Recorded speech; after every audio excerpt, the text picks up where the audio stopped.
Mr. President, I'm rising today to join my voice with so many others to support young people who we call dreamers. These young people were brought to the United States as children, sometimes as babies.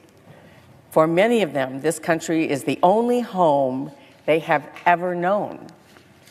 There's no question, I should say up front, that we need comprehensive immigration reform for our security and our economy. Our nation's immigration system's broken. It hurts families and workers and businesses and farmers each and every day. But targeting these young people who've come to our country through their parents bringing them as children, does nothing to solve the larger issues that we need to address here in the Senate, in the House. Now, to remind everyone, to be eligible for the Deferred Action for Childhood Arrivals program, which we call DACA, young people had to have entered the United States before their 16th birthday. They must be attending school, have graduated or earned their GED, or been honorably discharged from the U.S. military. And they must not have been in trouble with the law. Pretty good principles, I think, Mr. President, actually for all of us, in following the law, working hard. And I think when anyone does that, they should know our country has their back. Those who were approved for DACA were given a legal status to remain here and a work permit so that they could work and contribute to our country. We made these young people a promise, and we need to keep it. And I feel very strongly that whether it's our veterans, our people in the military going to war who are protecting us every day, who are serving our country, and we made them a promise that they would have health care, among other promises to make sure that veterans are not at the back of any line. When somebody works all their life, they work 30 years, they pay into a pension, and they assume that pension's going to be there. That's another kind of promise. And this is also a promise that was made to young people, that if they worked hard and followed the rules and stayed out of trouble and contributed to our country, either serving in the military or going to school and working, that they would have the right to be here and to be able to contribute to our country. Nationwide, we know there are about 800,000 people, young people, who are covered by DACA. In Michigan alone, we have over 10,000 young people, 10,000 young dreamers, working hard, going to school, contributing to our economy and our quality of life in Michigan. Many of them have DACA status.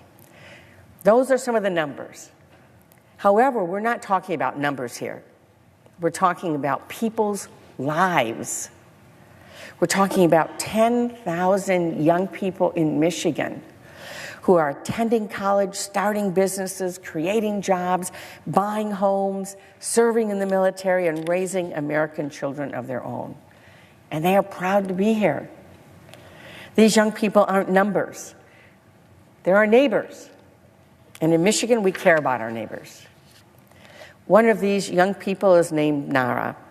She shared her story with me both last week and also again today. I'm so pleased that she and other wonderful young people are in town today to share their stories.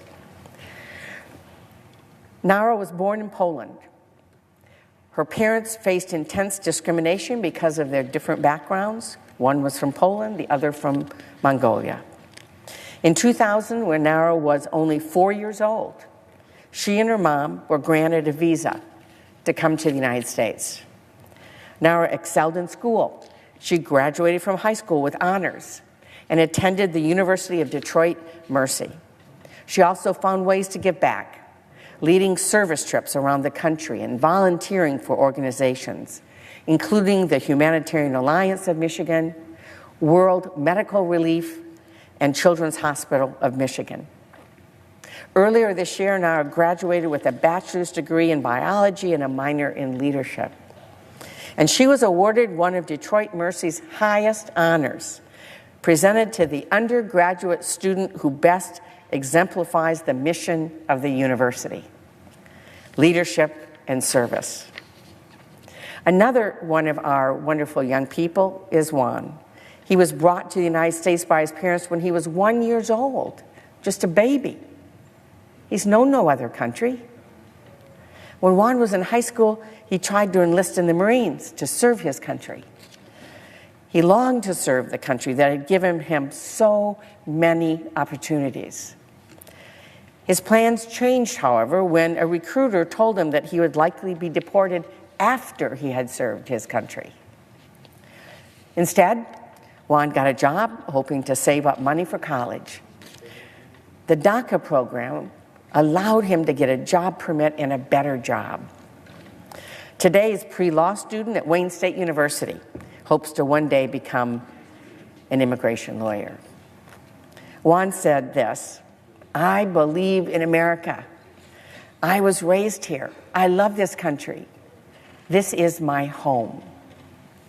Nara and Juan and so many other young people are great examples of why we need to pass the DREAM Act.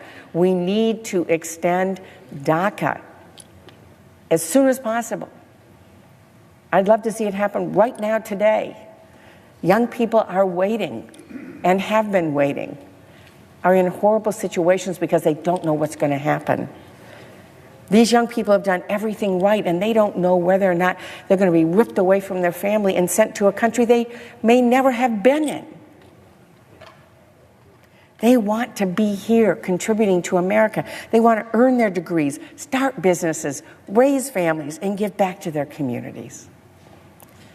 We need comprehensive immigration reform, that is for sure. But first, we need to pass the bipartisan DREAM Act as quickly as possible. These young dreamers have done nothing wrong.